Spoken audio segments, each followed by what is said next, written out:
Bismillahirrahmanirrahim. Assalamualaikum warahmatullahi wabarakatuh dan selamat malam. Terima kasih kerana bersama kami dalam Bicara Naratif pada malam ini seperti kebiasaan jam 9 malam di TV1, Berita RTM dan juga RTM Klik.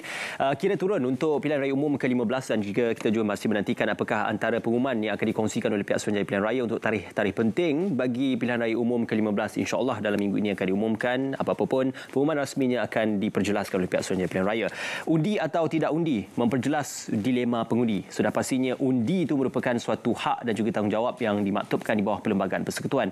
Jadi perihal satu undi boleh membawa perubahan dan juga satu undi juga boleh membawa kepada apa yang diharapkan oleh masyarakat dan juga rakyat melalui aspirasi politik yang telah pun digagaskan untuk kita melihat senario politik dan peranan pengundi dalam menentukan senario politik semasa. Saya Ahmad Bersati untuk bersama dengan yang berbagai Profesor Dr. Ismail Suhaman, Profesor Kolej Pengkomputeran, Informatik dan Media Universiti Teknologi Mara UiTM. Assalamualaikum Prof. Datuk. Apa khabar? Alhamdulillah. Ya. Oh, nama baru. Ini first time saya sebut ni. Ya. College nama tu. Alhamdulillah. Tahniah kepada UiTM juga. Dan juga Dr. Ahmad Zahrudin Sani Ahmad Sabri, kolumnis dan juga panelisis bebas. Apa khabar Doktor? Terima kasih. Baik. Sekali lagi kita bersama. Ya. Tapi di ruang yang lain pula. Tapi rasa pelik kerana dua Ismail depan saya. InsyaAllah dua Ismail ni akan menghangatkan suasana malam ini. Ya. Okey, terima kasih Doktor dan juga Datuk. Kita mulakan dengan Datuk terlebih dahulu. Ya. Terus saja berkenaan tentang kepentingan dan juga kuasa undi. Kita melihat PRU 2018 menyaksikan disebabkan peratusan undi yang melebihi 80%, kita menyaksikan perubahan dalam kepimpinan yang selama ini lebih daripada 50 ataupun 60 tahun dipegang oleh suatu gabungan parti politik yang sama. Jadi undi itu boleh membawa perubahan, desakan dan juga dorongan undi itu juga boleh membawa kepada suatu pembaharuan dalam politik. Apakah ini yang kita inginkan dalam pilihan raya umum ke-15 itu? Okey, sedia maklum bahawa sebagai sebuah negara demokrasi, bahawa undi akan menentukan kerajaan dan siapa yang akan memerintah pada proses setiap 5 tahun. Maka dalam hal ini undi itu memanglah menjadi hak dan kalau boleh semua mereka yang telah layak untuk mengundi akan turun mengundi apabila sampai masanya. Kerana undi itu bukan saja nak bercakap tentang hak tapi adalah untuk memilih dan menentukan parti mana wajah sosok mana yang akan menjadi Perdana Menteri dan juga barisan ahli kabinet dan juga yang akan menentukan hala tuju Malaysia sekarang ni. Itu sebabnya undi ni bagi saya bukan satu keistimewaan tetapi satu yang sepatutnya dan sewajarnya semua pemilih yang telah berdaftar wajib kalau saya untuk turun mengundi pada waktu yang akan ditentukan. Mungkin dalam dalam 2-3 minggu sampai masanya. Dan inilah masanya untuk kita menentukan atau tidak berpuas hati atau berpuas hati melalui undi kita. Dan undi kita inilah yang akan menentukan kemenangan mana-mana parti yang akan bertanding itu. Jadi undi ini namanya mudah UNDI kan, tetapi dari istilah yang lebih lain dia lebih menunjukkan bahawa ini adalah satu gagasan untuk menentukan masa depan, untuk menentukan corak dan sebagainya kerana kita kena ambil iktibar PRU 14 dengan pelbagai senario kemelut dan juga adingan-adingan tentu yang sampai 3 Perdana Menteri dalam tempoh 5 tahun ya. Satu yang agak pelik tetapi itulah sejarah Malaysia telah pun tercipta. Jadi kali ini kita fikir bahawa untuk menentukan kesejahteraan dan juga menentukan keamanan, kestabilan politik, maka semua pengundi yang telah berdaftar dan dapat senarai daripada SPR perlu turun mengundi untuk menentukan masa depan. Itu yang paling penting. Datuk bercerita tentang aman dan juga sejahtera itu mungkin boleh dibawa dalam satu pemahaman yang subjektif ya Dr. Zahrudin. Tapi bercerita tentang pembaharuan politik ini dia objektif kerana tidak ada apa yang baru. Kalau boleh digambarkan, PH juga pernah memerintah sebelum ini.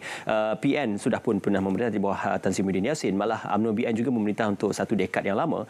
Jadi untuk kita membawa kepada pembaharuan politik, ramai pengundi bertanya apa yang baru untuk ditawarkan dalam PRU ke-15 ini. Betul, saya setuju dengan apa yang saudara Ismail katakan. Kita tertanya apa benda pembaharuan yang ingin dicapai, apa yang pembaharuan yang ingin boleh ditawarkan oleh parti-parti politik kepada rakyat itu sendiri. Tapi saya ingin bicara, saya nak tambah apa yang Prof. Datuk cakap tadi tentang hak kita untuk mengundi. Kalau kita tengok di tempat-tempat lain, kebanyakan negara pun telah mengambilkan konsep di mana wajib mengundi. Kalau tidak mengundi, maka kita akan penalize dia, kita akan penaltikan dia, kita kena denda pada dia kerana kita dah bagikan kamu hak untuk mengundi tapi kamu tak nak mengundi.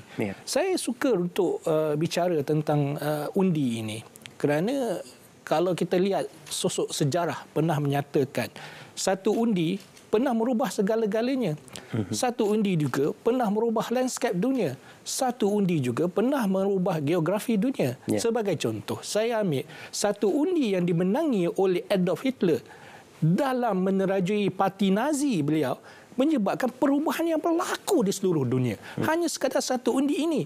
Janganlah kita mengatakan undi ini tidak penting. Janganlah kita mengatakan undi ini tidak perlu. Tapi undi yang diberikan kepada Adolf Hitler ini, satu orang yang merubah satu undi ini yang menyebabkan beliau menang ini, berubah segala-galanya. Bukan perubahan baik, mungkin perubahan yang tidak baik. Dan pada masa yang sama kita terlupa satu undi ini juga mewujudkan negara Israel. Jadi amat penting. Kalau kita merasakan undi ini tidak penting, tak apalah, asyik-asyik benda yang sama. Orang bagi pun orang yang sama. Tunjukkan muka-muka orang yang sama. Tak ada pembaruan langsung. Tetapi kita lupa bahawasanya apa yang kita berikan itu natijahnya, akibatnya bukan sekadar kepada negara kita. Tempiasnya pasti satu dunia. Maka undi cukup penting. Jangan kita rasa, tak payahlah, tak ada perubahan. Maka tidaklah berubah segala-galanya juga. Itu keluhan yang kita bawakan daripada suara rakyat ataupun kebanyakan rakyat Malaysia menyatakan kadang-kadang pemilihan untuk tarikh pengundian dan juga hari pengundian itu mungkin agak menyukarkan untuk mereka pulang ke kampung halaman dan sebagainya. Kita teringat pada 2018 undi dilaksanakan pada hari Rabu kalau tidak silap saya. Jadi ramai yang menjangkakan undi dan peratusan undi itu akan sedikit berbanding pada tahun 2013 melebihi 80%. Tetapi sebaliknya berlaku kerana pada tahun 2018 lebih 80% yang turun mengundi. Apakah faktor-faktor hari, tarikh dan juga mungkin faktor luaran yang lain mempengaruhi kehendak dan juga iltizam pengundi untuk turun mengundi, Datuk? Kalau ikut hasrat untuk memudahkan semua pihak, ada lebih baik untuk undi dibuat di hujung minggu. Sabtu adalah waktu yang terbaiklah. Sebab negeri lain tertentu ada Jumaat yang cuti dan tidak dan sebagainya kan. Maka itu yang terbaik. Tapi andai katalah tiba-tiba SPR menyatakan undi jatuh pada hari biasa, yang maknanya sama hari Rabu ataupun Khamis dan sebagainya, maka kita mengharap supaya kalau boleh diisytiharkan cuti pada masa itu. Barulah gelanggang pentas demokrasi ini diberikan ruang yang luas kepada semua pihak. Kerana kita kena ingat ada undi luar, nak balik kampung dari Sabah Sarawak, nak booking tiket dan sebagainya. Saya pun tak faham kenapa lambat sangat nak disebut bila tarikh berkenaan. Saya dengar 20 bulan kan. Sepatutnya kalau boleh dia lagi cepat, ya, sebab kalau lagi cepat memudahkan semua pihak lah. Tapi apapun saya rasa SPR telah pun memikirkan semuanya dari segi yang terbaik, sebab ada setengah pada negeri belum membuat pembubaran DUN dan sebagainya, ya. Tapi apapun saya fikir bahawa waktu mana pun pengorbanan itu adalah amat ditagih kepada semua para pengundi. Inilah masanya tunjukkan kerakyatan kita sebagai warga negara yang betul-betul ingin perubahan dan sebagainya. Tunjukkanlah gentleman pada hari mengundi itu. Hari apa pun kita kena akur sebab pertimbangan itu dibuat oleh pihak SPR dan sebagainya. Tapi macam mana saya katakan, saya ulang balik, kita kalau boleh mengharap di hujung minggu lah, ya, supaya memudahkan semua pihak. Apatah lagi sekarang sekolah pun baru saja bermula, ada waktu periksaan saya dengar dan macam-macam kan. Jadi kalau pihak sekolah pun minta kalau boleh dianjak kepada hujung minggu, jadi memudahkan pengurusan sebab kebanyakan sekolah menjadi pusat pengundian lah. Tapi saya fikir kali ini mungkin juga SPR kena melihat bagaimana pendekatan di negara-negara luar. Saya menjadi pemerhati di Indonesia dan sebagainya, ya. Di mana mereka boleh mengundi di bandar raya, di tepi jalan dan sebagainya. I think benda ni boleh dilakukan. Malah report saya dah buat pun kepada SPR mengatakan bahawa pendekatan itu boleh dibuat. Tak semestinya buat di sekolah saja. Dia boleh buat di mana-mana tempat yang sesuai. Kalau di Indonesia tu letak tender, letak apa tenda biru macam kan, apa transi kan. Dah cukup dah untuk mereka untuk ada komputer sama sistem dia. Bermaksud dipecahkan menjadi kecil dan saya ingat sekitar pukul 2 dah siap dah. Pengudinya bukan sikit. Berjuta, hampir 250 juta pengundi, tapi boleh settle sampai pukul 3 dan semua dah settle semua. Jadi kita kena lihat dari segi perikatan itulah baru namanya pembaharuan atau inovasi yang boleh kita lakukan. Kalau kita terlalu mengharap di sekolah saja, saya ingat banyak benda yang terhad dan sebagainya, ya. Jadi apapun kita mengharap kepada para pengundi, apapun tarikh dia, perlulah kita turun. Kerana inilah waktu perayaan yang kita nanti-nantikan selama ini untuk menentukan demokrasi yang kita suburkan melalui undi di tangan anda semua. Mungkin kalau konteks Malaysia kita letak bunga mangga lah kot. Mungkin lah kalau meriahkan keadaan. Okey, Dr. Zahar. Tadi Datuk ada bercakap tentang undi di peringkat Dewan Undangan Negeri. Betul. Ada beberapa negeri yang mengambil keputusan untuk tidak membubarkan DUN masing-masing. Keluhan ini diterjemahkan di peringkat akar umbi kerana ia membimbangkan disebabkan tahun hadapan mungkin kita akan mengundi pula untuk pilihan raya Dewan Undangan Negeri. Dan ini satu perkara faktor adalah berkenaan tentang pembaziran yang digunakan untuk proses pilihan raya dan sebagainya. Yang kedua, menyukarkan pengundi-pengundi untuk kembali 2 kali pulang ke kampung halaman untuk mengundi dan sebagainya. Jadi perancangan dan juga perihal untuk menyeragamkan undi parlimen dan juga DUN ini apakah perlu difikirkan dan juga disemakkan semula di peringkat negeri dan juga parlimen? Saya suka pada soalan ini dan saya suka menjawab dari segi orang kata out the box sedikit tentang isu ini. Ramai orang mengatakan kita perlu selari kerana undi sekali. Saya setuju dengan Prof. Datuk katakan ramai orang ni daripada kawasan luar nak balik 2-3 kali. Tetapi kalau saya melihat dari segi jawapan yang lain, saya mengatakan kadang-kadang kita perlu pada suasana begini. Sebagai contoh, dalam keadaan negara yang tidak tentu ini, tidak tentu cuacanya. Kalaulah Dewan Undangan Negeri juga dan juga Parlimen juga bubar serentak, siapa yang akan mengendalikan ketika berlakunya banjir ini? Perlu ada mekanisme kerajaannya juga di situ. Jadi kalau ada negeri-negeri yang tidak bubar itu, bagi saya melihat sebagai positif juga. Jangan kita pukul rata semuanya negatif. Kalaulah katakanlah kita ambil di Kelantan, di Terengganu yang tempat yang memang sedia selalu berlaku banjir. Dan kita tengok Johor memang tidak berlaku Dewan Undangan Negeri kerana sudah ada. Jadi mekanisme untuk kerajaan negeri mengawal suasana banjir itu sudah ada. Kerana dia tidak perlu adakan pada pilihan raya kerana dia telah berlaku sebelum ini. Tak timbul pula persoalan membazir atau tidak ketika mula-mula dia adakan perpisahan Dewan Undangan Negeri dengan Parlimen ketika dia adakan pilihan raya. Ada ditimbulkan. Ada ditimbulkan. Tak tunggu. Tak tunggu juga. Jadi jawapan tetap sama. Tapi saya melihat dari segi positif.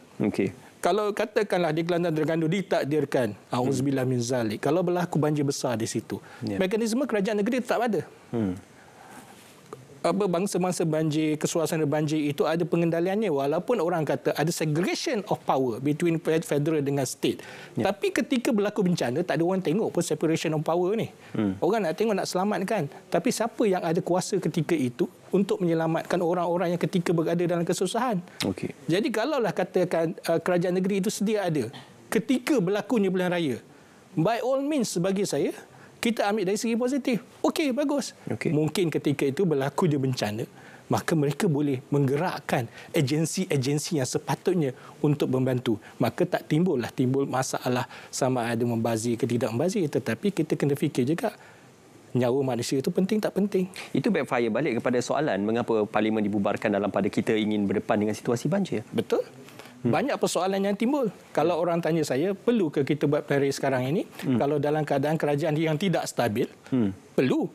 Kalau persoalannya itu stabil atau tidak, memerlukan pada kerajaan stabil untuk kita bergerak di masa hadapan, ya perlu.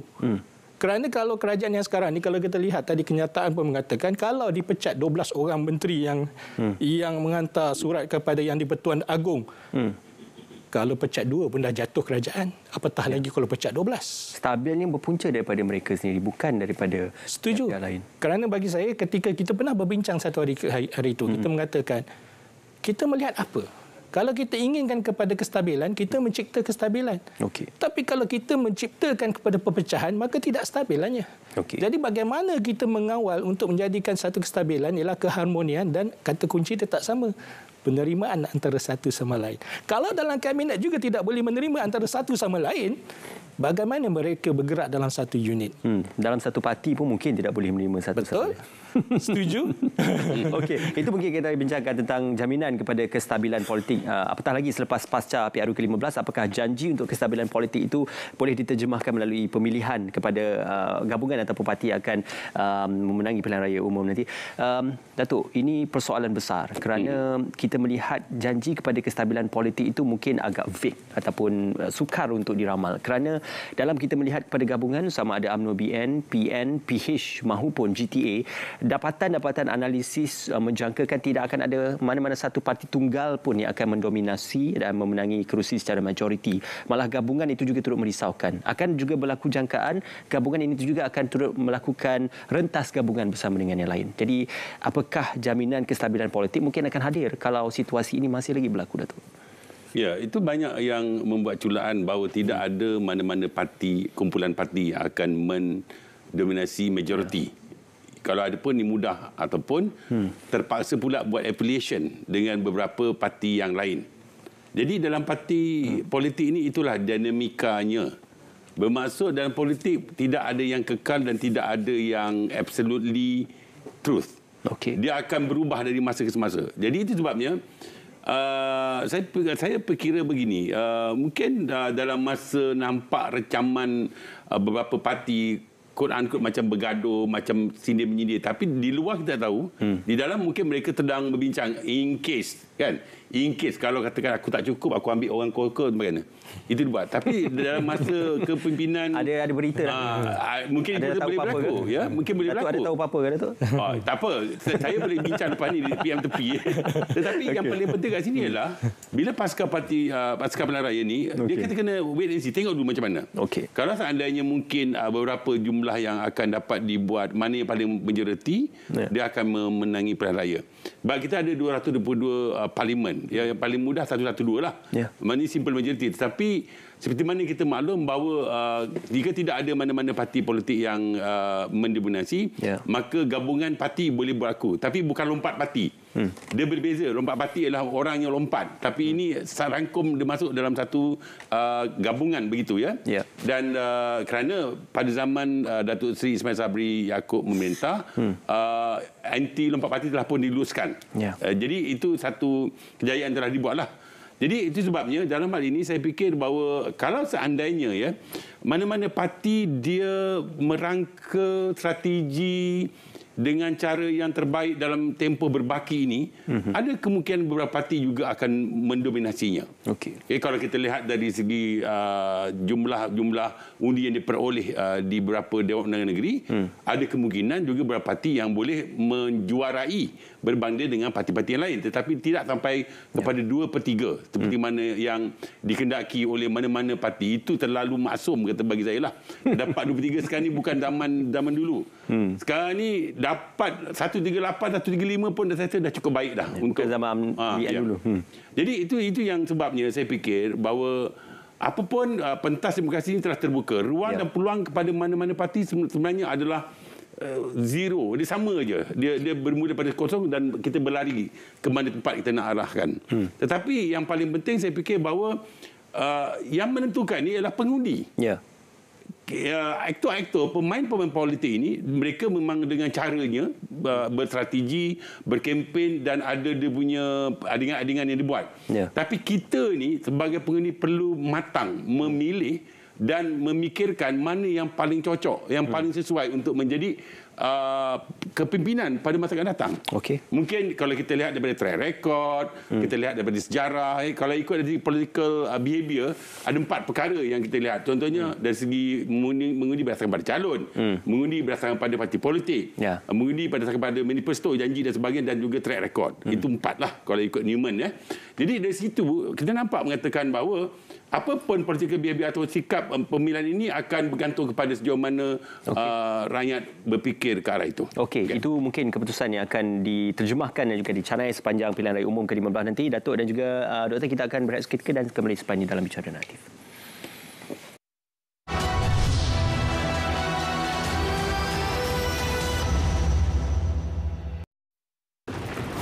Persediaan sebelum menghadapi banjir.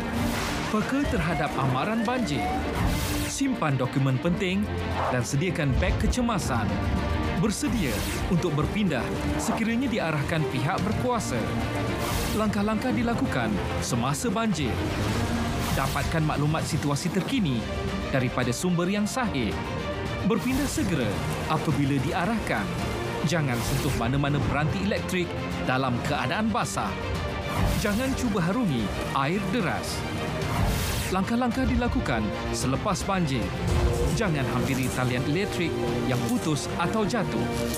Elakkan memakan makanan yang terkena air banjir. Elakkan terdedah kepada air banjir supaya tidak dijangkiti penyakit berjangkit bawaan air. Pulang ke rumah hanya setelah situasi disahkan selamat. Organisasi komersial boleh didakwa jika pegawai atau kaki tangannya memberi dan melakukan rasuah untuk mendapat sesuatu projek. Malah pengurusan syarikat turut boleh didakwa di mahkamah atas kesalahan yang sama. Pesalah akan didakwa di bawah Seksyen 17A Akta SPRM 2009, kesalahan rasuah oleh organisasi komersial. Denda tidak kurang 10 kali nilai suapan atau RM1 juta mengikut mana yang lebih tinggi atau penjara tidak lebih 20 tahun atau kedua-duanya sekali. Siren amaran awal banjir ialah sistem pengesan kenaikan aras air secara automatik. Sistem ini dilengkapi dengan pembesar suara akustik, sistem pemantauan bersepadu dan menggunakan sistem solar sepenuhnya. Selain itu, ia juga berupaya memberi arahan daripada Pusat Kawalan Program Ramalan dan Amaran Banjir Negara ke stesen siren dengan kaedah voice activation. Keupayaan bunyi siren ini boleh menjangkaui 1 hingga 2 kilometer bergantung kepada keadaan topografi setempat. Terdapat 2 jenis siren. Pertama, bunyi siren amaran.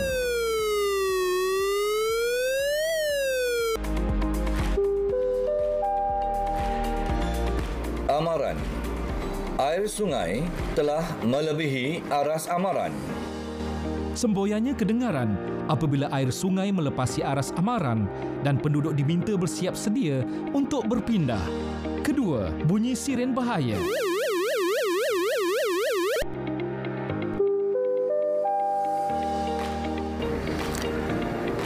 Bahaya. Air sungai telah melebihi aras bahaya. Ia diaktifkan setelah air sungai melepasi aras bahaya dan penduduk diminta untuk berpindah serta-merta. Sistem siren amaran awal banjir memberi manfaat kepada masyarakat bersiap siaga menghadapi bencana banjir.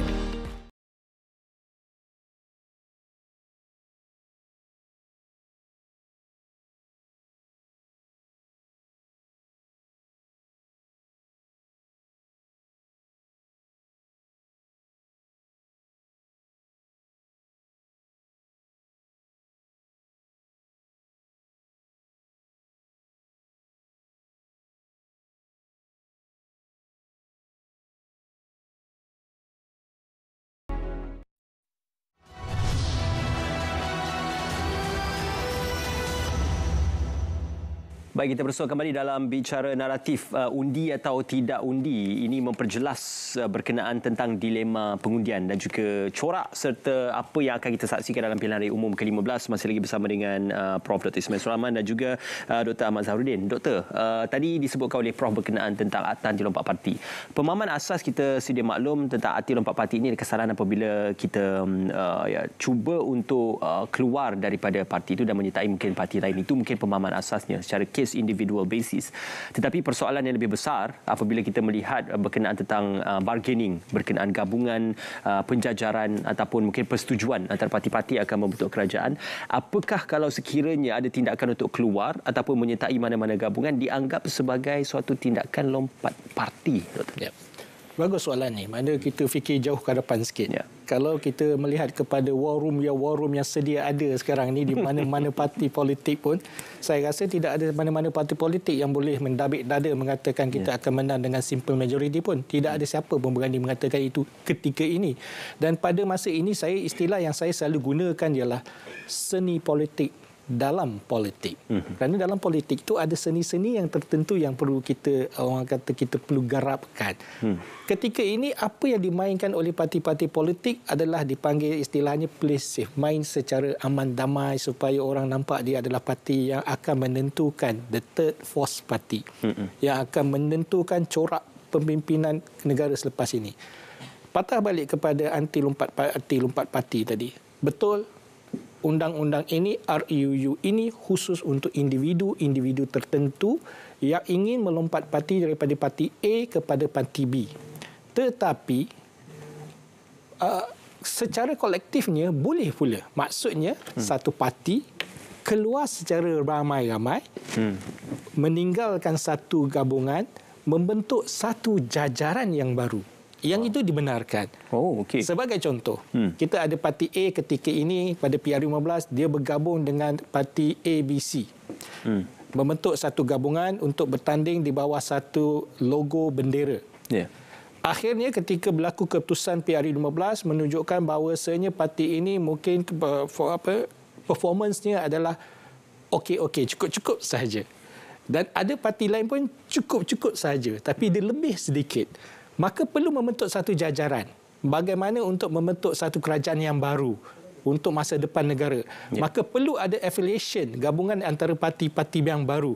Maka mungkin satu parti itu bermesyuarah mengatakan, maka marilah kita keluar daripada gabungan yang kita ada. Kita bergabung dengan jajaran baru. Itu dibenarkan. Okey. Dengan syarat dia sudah memberitahu kepada gabungannya bahawa okey, saya tidak lagi ingin bersama dengan gabungan ini. Kami bersama-sama beberapa orang yang menang pilihan raya ini akan keluar beramai-ramai secara kolektif membentuk jajaran baru. Itu tidak dipanggil sebagai lompat parti. Jadi maka itu dibenarkan. Akan berlaku atau tidak, gayanya macam akan berlaku pada PR15 ini. Mereka dah lama merancang. Mereka sudah lama merancang, kita yang alfa. Jadi benda yang begini yang kita kena tengok. Jadi kita kena pandailah. Sekarang ini kita kena tentukan bahawasanya, saya setuju dengan Prof. Dato' bila kita cerita tentang apakah mekanisme pengundi untuk memilih satu-satu orang itu, sama ada dia memilih calon, dia memilih parti, dia punya manifesto ataupun track record, itu biasa.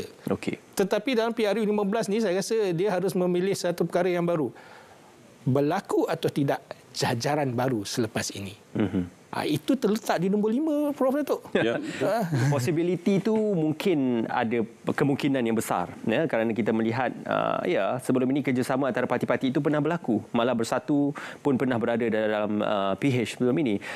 Mungkin ada juga yang menjangkakan akan ada kembali kerjasama PH dan juga Bersatu. Malah ada yang menjangkakan UMNO dan juga PKR juga, melihatkan kepada mungkin ada beberapa isu tentang perbualan yang tular sebelum ini antara pemimpin PKR dan juga pemimpin UMNO. Jadi apakah mungkin jajaran-jajaran yang dirasakan sebagai janggal tetapi boleh berlaku, Datuk? Tapi itulah, saya menggunakan istilah dinamika politik. Politik yang dinamik, sentiasa berubah-ubah. Sebab sebelum PRU begini caranya, tapi lepas dapat keputusan dia akan merubah. Hari ini musuh, esok kawan. Mungkin bila gitu, sebab dia itulah politik. Sebab dia nak wujudkan satu keadaan yang kata orang boleh ada kejelikitan, ada coalition di situ, maka tersebabnya apa pun mungkin boleh berlaku. Apa pun boleh dibincangkan setelah ada satu situasi di mana kritikal yang menyebabkan perlu adanya gabung-gabungan untuk membentuk kerajaan. Kalau tidak, tidak ada mana-mana yang akan parti membentuk kerajaan.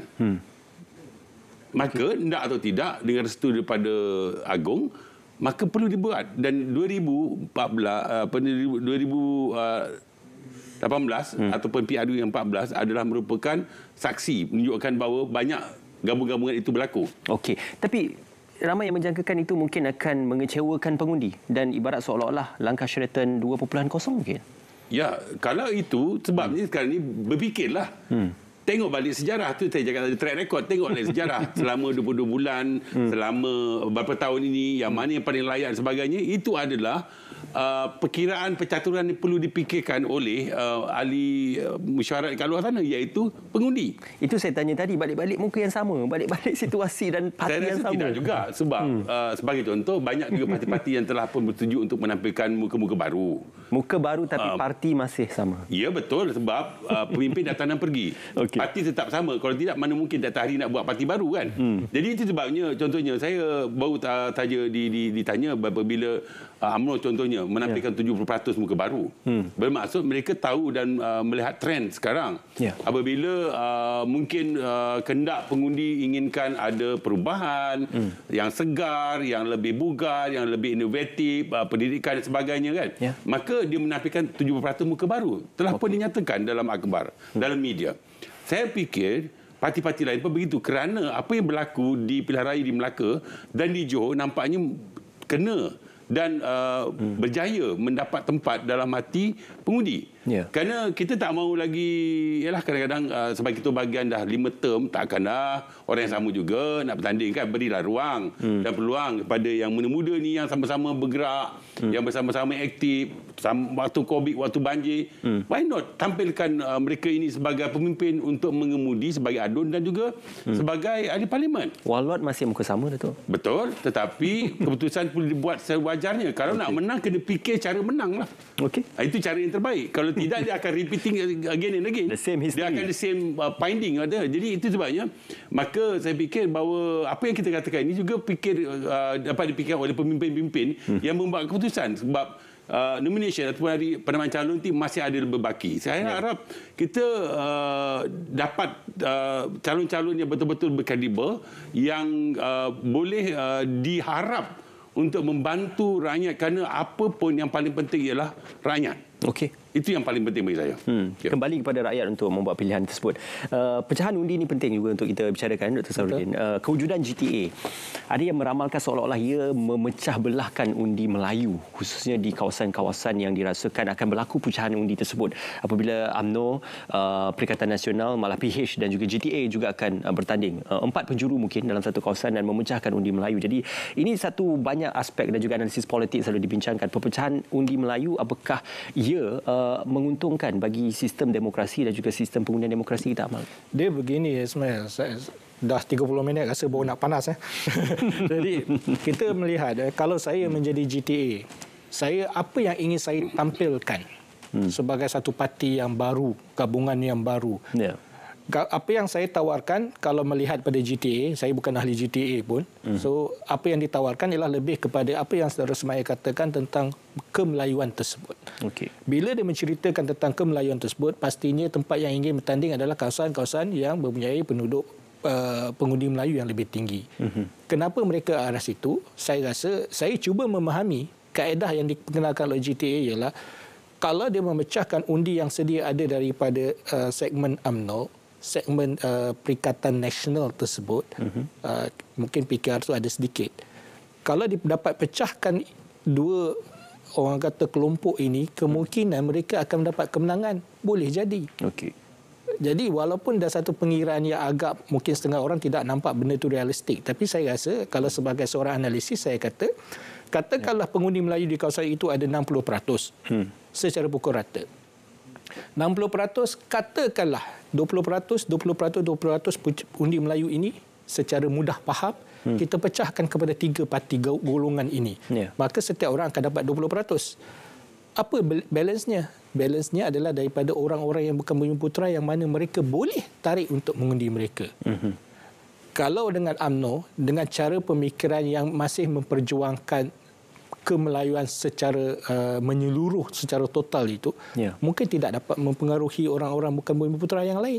Mungkin Perikatan Nasional juga yang memperkenalkan konsep yang sama, juga mungkin sukar untuk mendapat undi pada orang lain. Tapi JTA pada hari ini, dengan adanya tiba-tiba hari ini sokongan daripada Parti India Muslim, mungkin dia dapat menarik segolongan segelintir daripada bukan undi Bumiputera tersebut terhadap mereka. Maka mungkin ini taktikal seni politik dalam politik.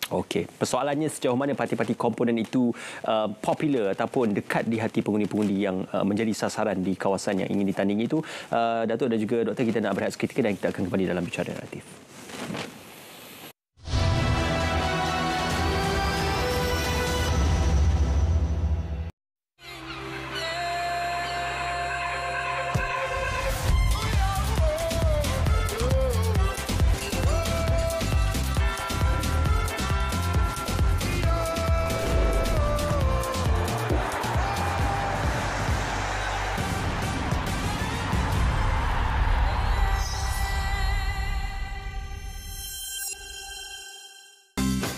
Panduan keselamatan elektrik ketika banjir.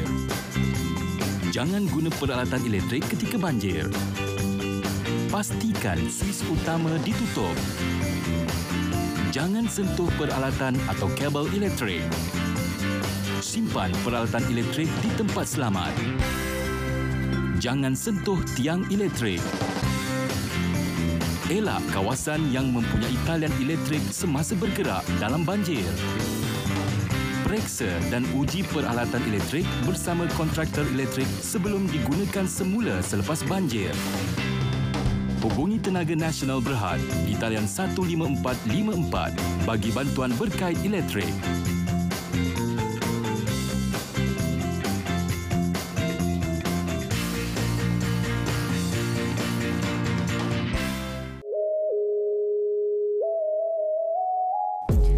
Why do we tell you stories? Relevant, New, efficient, accurate. reliable.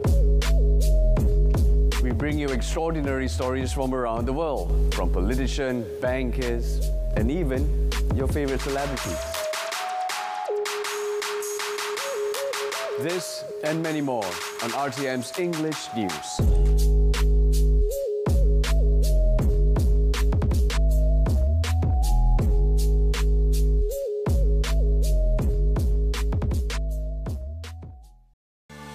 Pasukan Tidak Balas Kecemasan Pertahanan Awam SIDET Keluarga Malaysia ditubuhkan pada 16 Mac 2006.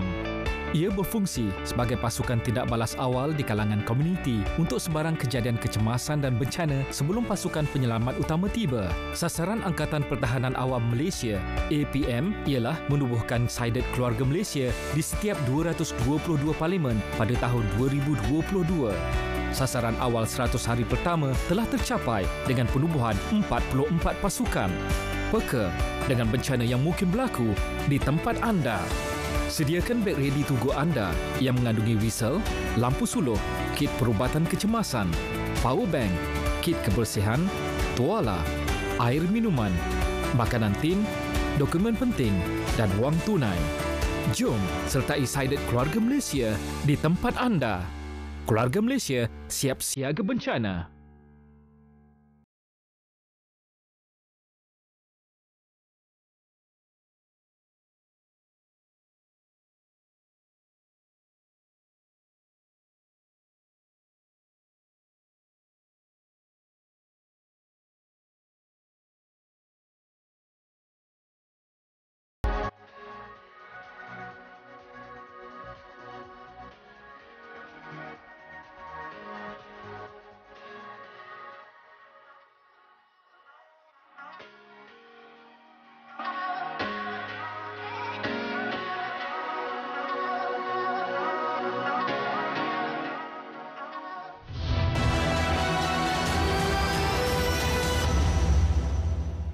So, kembali dalam bicara naratif, undi atau tidak undi, dilema bagi pengundi-pengundi akan menjalankan tanggungjawab masing-masing pada pilihan raya umum ke-15.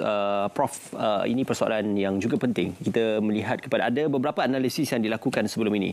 Kalau sekiranya jumlah peratusan undi itu mungkin tidak mencapai lebih 70%, dikabarkan akan berbalik kepada status quo yang mana berpihak kepada kerajaan UMNO BN seperti mana yang berlaku kepada mungkin Melaka dan juga Johor. Mungkin agak remote untuk kita samakan pilihan raya negeri dan juga pilihan raya di peringkat parlimen, tetapi apakah benar kalau sekiranya peratusan undi itu di bawah peratusan yang dijangkakan atau diharapkan berbalik kepada status quo?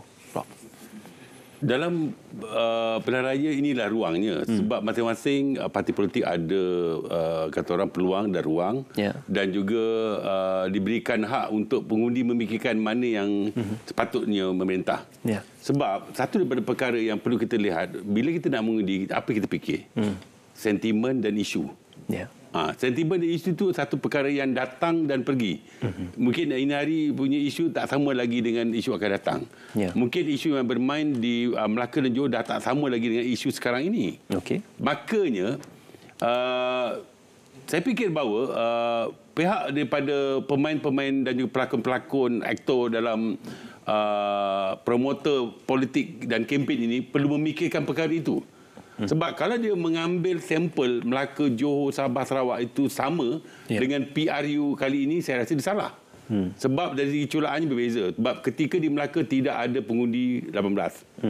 Di Johor ia ada, tapi tak ramai turun. Tapi kali ini dijangkakan lebih 10 juta pengundi baru yang secara otomatis menjadi game changer lah kata orang kan, dalam kancah pilihan kali ini. Maka perkara-perkara itu perlu diambil kira. Kerana isu-isu yang sentimen ini selalunya menjadi pemikiran terakhir sebelum orang membuat keputusan. Mungkin tadi saya dah sebutkan ada 4 pendekatan tu, tapi juga dari segi isu sentimen dan emosi juga mainkan peranan. Kadang-kadang di saat-saat akhir, apabila ada satu propaganda dimainkan, sentimen dimainkan, orang akan naik emosi dia. Dan emosi dia juga mainkan peranan dari segi nak memilih seseorang itu. Dan sebagai contoh, dinyatakan bahawa pada PRU14, kebanyakan pengundi mengundi secara emosi. Kerana mereka tidak berfikir panjang, terpedaya dengan manifesto dan sebagainya. Akhirnya mereka mengundi. Tapi pada kali ini, adakah dia nak mengulangi perkara yang sama? Ini satu perkara yang perlu dipikirkan juga. Jadi itu sebabnya dalam politik ini, dia akan sentiasa berubah dari masa ke semasa. Dan apa yang paling penting ialah pendekatan-pendekatan ampuh perlu dibuat. Jangan terlalu mengharap media sosial sebagai satu perkara yang boleh menyampaikan sentimen-sentimen itu. Kerana dalam kajian menunjukkan bahawa kalau mana-mana parti politik terlalu bergantung kepada medsos atau media sosial ini, dia akan gagal dari segi aspek ini. Kerana dia perlu digabung jalinkan, dipanggil sebagai convergent di antara media baru dan juga media lama. Iaitu dalam hal ini ceramah, kempen, poster tadi itu masih lagi kuat dan perlu diteruskan dan sebagainya. Dan ini tidak ada masalah. Ketika COVID itu hari tak boleh berkempen secara face-to-face. Fizikal. Now dah boleh. Cuma mungkin adalah pergerakan yang terhad dan sebagainya. Tetapi maksudnya back to normal lah. Jadi saya fikir pada kali ini dia berbeza. Sebab di Johor dan juga di Melaka, mereka tidak boleh kempen face-to-face. Banyak halangan-halangan, ada kawalan dan sebagainya. Kali ini tidak. Dia balik kepada yang asal. Jadi saya fikir bahawa gelanggang tu, pentas demokrasi itu tetap sama kepada semua parti politik. Dan kalau seandainya mana-mana parti politik yang berjaya menawan hati dengan memberikan tawaran-tawaran yang terbaik kepada pengundi, mereka akan mendapat tempat. Okey, penyokong parti itu sudah pasti akan memberikan satu safe deposit kepada parti itu sendiri. Tetapi persoalan yang kita nak lihat ni adalah pengundi di atas pagar tu yang belum lagi membuat keputusan dan masih menunggu saat-saat akhir siapakah antara parti-parti yang akan dipilih untuk memenangi, khasnya di kawasan parlimen yang ditandingi dan juga diundi itu. Jadi game changer adalah tertakluk kepada pengundi atas pagar ini, Prof? Ya, betul. Sebab kalau kita lihat daripada jumlah ahli setiap parti itu dah ada jumlah dia tahu. Katakan parti UMNO berapa jumlah sebagainya, tetapi itu tidak menggambarkan bahawa jumlah parti yang besar juga boleh menang. Kalau semua mengundi pada parti yang sama, mereka akan menang, tapi tidak berlaku pada PRU14. Tetapi yang menentukan jumlah pengundi 60% ialah mereka yang bukan dalam mana-mana parti politik. Bukan ahli maksud saya. Yang mungkin mereka tu tidak aktif, kalau jadi ahli pun setakat bayar tapi tak aktif. 60%. Jadi mereka ni yang sebenarnya yang akan menentukan tu. Orang yang mungkin tak kisah sangat kerja sibuk sana sini, tak kisah dengan ahli politik, sebab dia sibuk dengan kerja, tak aktif social media. Tapi bila mengundi dia kembali. Contohnya pada PRU yang ke-14 itu hari daripada London, all over the world, back to Malaysia. Because dia nak menuntut hak dia dan juga melampiaskan rasa untuk memenangi mana-mana parti mereka. Sanggup kapul. Yes, betul. Airport penuh sebagainya. Kita dapat report dan sebagainya. Tapi mungkin kali ini kalau mereka nak balik kepada yang asal ataupun nak merubah, ini juga akan berlaku. Sebabnya yang paling penting sekarang ni, kita tidak boleh bergantung sangat pada ahli-ahli dalam mana-mana parti politik. Kalau itu dalam curahan dia, saya rasa salah. Dia perlu juga mengambil kira mereka yang bukan di atas pagar, mereka bukan ahli mana-mana politik. Okey. Setengah daripada mereka ni, dia dah decided tau, dia dah tahu apa parti dia nak mengundi. Tapi dia tak nak tunjuk. Dia tak nak menunjukkan aku yang ahli parti mana. Tapi dia tak payah ubah lah. Memang dia akan ubah. Itu dia. Tapi kalau kita tidak dekati mereka, mereka mungkin akan lari. Sebagai contoh, hasil pada kajian saya bila saya jumpa dengan orang pencen, orang tua-tua ni kadang-kadang tidak diumpama quote-unquote macam orang buruk tau. Mereka ini sebenarnya juga adalah pengundi. Orang veteran ni, tapi tidak didekati oleh mana-mana parti politik. Akhirnya mereka ini tak terus mengundi ataupun akan membalas parti yang lain. Sebab ataupun lama tak nampak wakil rakyat. Itu satu hal yang lain. Kali ini mereka yang bersikap macam tu Bila ada election, baru nak turun padang, tunggulah hukuman oleh tangan-tangan pengundi itu sendiri. Sebab itulah haknya pengundi itu. Sebab tu ada masyarakat di media sosial mengatakan orang hilang kembali. Baru jumpa balik. Okey, Doktor. Ini faktor yang penting juga kerana individu ataupun pemimpin parti itu sendiri. Mungkin PRU 2018 banyak digerakkan juga. Kemenangan PH itu bergantung kepada faktor penyertaan Tun Dr. Mahathir, kerjasama dengan PH dan sebagainya. Kali ini kita melihat pecahan itu apabila GTA diterajui oleh Tun, faktor Tun Dr. Mahathir dan juga PH sudah pasti Datuk Seri Anwar Ibrahim, PN masih lagi Tan Sri Muhyiddin Yassin, namun UMNO BN masih meletakkan poster boynya adalah Datuk Seri Ismail Sabri Yaakob. Nama-nama dan juga profil-profil yang besar ini, apakah ia satu faktor yang penting dalam penentuan kepada keputusan di pihak manakah yang akan memenangi pilihan raya nanti? Begini Ismail, figura-figura ini cukup penting. Dia boleh dikatakan sebagai, tak kira lah istilahnya poster boy ke model boy ke apa saja nak pakailah istilah tersebut. Tapi saya suka pakai pada analogi yang cukup mudah. Katakanlah tiba-tiba kita ni terasa kita nak berkahwin. Kita ada calon A, B, C, D. Penonton jangan marah. Calon yang pertama, pilihan sebagai isterinya orangnya begini. Yang kedua begini. Yang ketiga begini. Yang keempat begini. Kita sendiri kita sudah melakukan analytical kita. Kalau kita berkahwin dengan dia ni, apa consequences-nya? Kalau kita bersama dengan dia, apa akibatnya? Kalau kita dengan dia, adakah kita akan mandom? Kalau kita dengan dia, adakah kita akan terus maju dah ke hadapan? Maka analisis yang dilakukan oleh diri kita sendiri. Dan terakhir sekali, gerak hati yang menentukan siapakah yang terbaik untuk kita pilih. Sama juga dengan parti politik. Dia terpaksa menampilkan figura-figura tertentu untuk menawan hati pengundi-pengundi supaya mereka tertarik dengan figura-figura ini. Yang mana lebih popular ketika ini, Doktor? Terserah pada pilihan hati. Benda ini adalah begitu subjektif. Kalau ditanya siapakah penyanyi yang paling hebat di Malaysia pun kita masih subjektif. Berbalah sesama sendiri. Kerana benda subjektif ini tidak ada yang objektif, tidak ada yang mengatakan ia harus begini, tidak ada. Tapi self-acclaim ada. Self-acclaim memang ramai. Kita self-acclaim, kita handsome. Jadi benda yang begini yang kita ingin mengatakan bahawasanya apa yang ingin ditawarkan? Patah balik pada persoalan yang pertama. Apa yang ingin ditawarkan? Adakah kita menawarkan individu tertentu? Kita menawarkan ideologi. Pada masa yang sama, jangan kita lupa tahun hadapan, tahun yang mencabar. Tidak pernah siapa yang mengatakan tahun hadapan, tahun yang meriah, gembira. Tidak ada. Apa yang akan ditawarkan kepada rakyat untuk kita mengharungi saat sukar ini? Itu yang masih saya nantikan. Okey. Bukan masih berbalah untuk fikir gabungan mana. Itu. InsyaAllah kita... Okey, terima kasih Doktor. Dan juga Prof. Kita nak kembali berehat seketika dan kembali sepanjang dalam Bicara Naratif.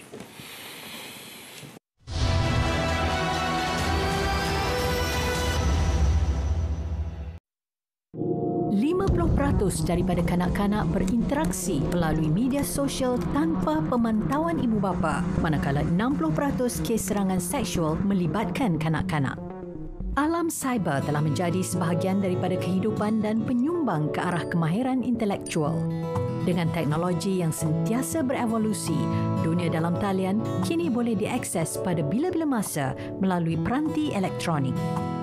Sebagai ibu bapa, anda perlu sedar bahawa anak anda boleh terdedah dengan ancaman seperti buli cyber, seksual, menjadi ketagihan internet, terlibat dengan permainan dalam talian yang melampau serta ke arah penipuan dalam talian atau scam. Jadilah ibu bapa yang hebat di alam cyber, proaktif, mendidik, bersahabat, mengawal selia dan memimpin mereka. Sentiasa bijak, sentiasa selamat bersama ke arah kesejahteraan cyber. Kakak, jangan buat macam tu. Kenapa? Kan ayah ada bagi tahu dulu, tak baik buang sampah merata-rata. Berdosa tau.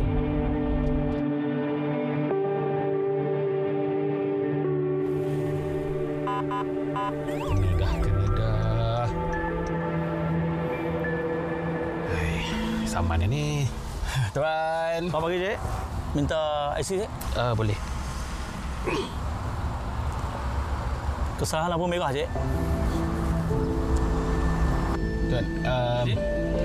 Tuan, Tuan, kau timah sikit, Tuan. Ayah, janganlah macam tu. Itu kan rasuah. Berdosa tau. Betul apa yang nak Cik cakap. Jangan lama macam tu, Cik. Ni saman. Maaf, Cik. Hati-hati madu, Cik.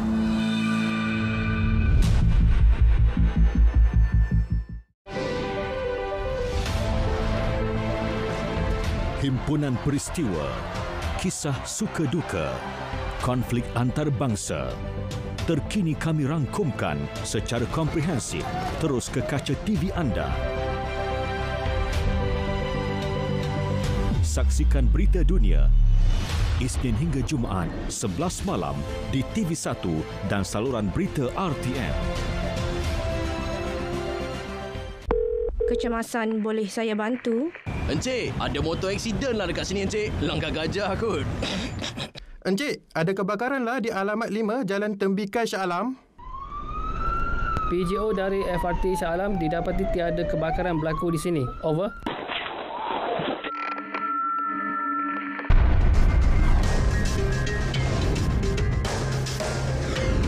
MERS 999. Gunakan dengan berhemah.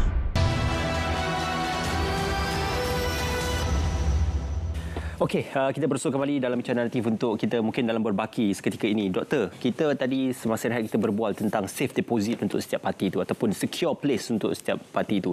Banyak faktor-faktor yang memberi dorongan ataupun meletakkan sesuatu kawasan itu sebagai safe deposit untuk sama ada PKR, DAP, UMNO ataupun mungkin PAS, ya, dan juga di negeri-negeri yang terpilih. Tapi dalam isu PRU ke-15 ini masih adakah isu safe deposit ataupun secure di kawasan tersebut? Dia safe deposit ni tidak jadi seperti dahulu. Kalau safe deposit zaman dahulu, Prof. Datuk betulkan saya, mungkin Sabah Sarawak orang kata ada safe deposit dia. Kawasan-kawasan Melayu itu safe depositnya tertentu. Tapi saya melihat safe deposit sekarang ini berubah. Dia melihat kepada urban, semi-urban and rural.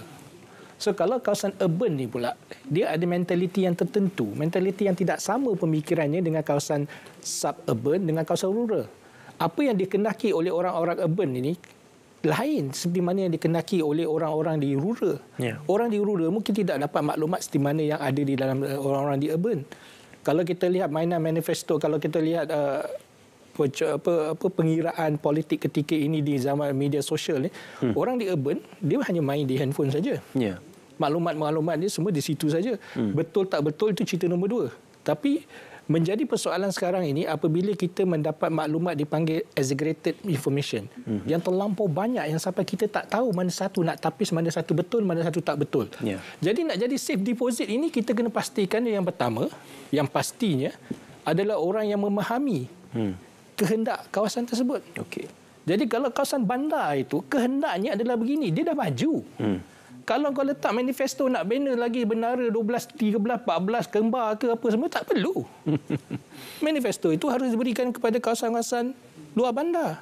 Kemajuan pekerjaan dan sebagainya. Kalau dikatakan tentang pekerjaan, dia memberikan pekerjaan kepada kawasan bandar, nak buat apa? Tak ada safe deposit juga jawapannya. Apa yang diperlukan ialah peningkatan pendapatan supaya penduduk urban tidak lagi menjadi kemiskinan tegar bandar. Jadi apa yang kalau nak kata safe deposit ini bagi saya dah tak berlaku dah sekarang ni. Nothing as such thing of kawasan ni memang kawasan parti A, kawasan ni kawasan parti B. Dah tak mungkin terjadi. Kalau kita nak bicarakan tentang agama sekalipun, UMNO juga membicarakan tentang agama. Bersatu juga bicara tentang agama. Amanah juga bicara tentang agama. Apatah lagi PAS. Jadi apa safe depositnya di situ? Kalau kita cerita tentang sosialisasi, PKR sosialisasi, DAP pun sosialisasi, ramai orang bukan yang bangsa Cina dalam DAP itu sekarang. Kalau kita lihat kepada even gerakan ialah asalnya parti Melayu, kan? Jadi apa benda yang safe depositnya? Melainkan safe deposit di bank mungkin lah. Tapi sekarang safe deposit kalau dalam suasana PRU 15 ni saya tak nampak. Siapa pun boleh mengatakan ini kawasan dia. Tapi apa yang boleh ditawarkan supaya dapat meyakini penduduk di kawasan itu untuk mengundi dia? Tapi persoalan yang utama sekarang sebenarnya bukan pasal di safe deposit. Duduklah di kawasan mana sekalipun, persoalannya pengundi itu dia mengundi di situ atau tidak. Kalau dia mengundi, dikatakanlah saya duduk di Cyberjaya tapi saya mengundi tempat lain. Bicaralah tentang apa sekalipun pada orang di situ.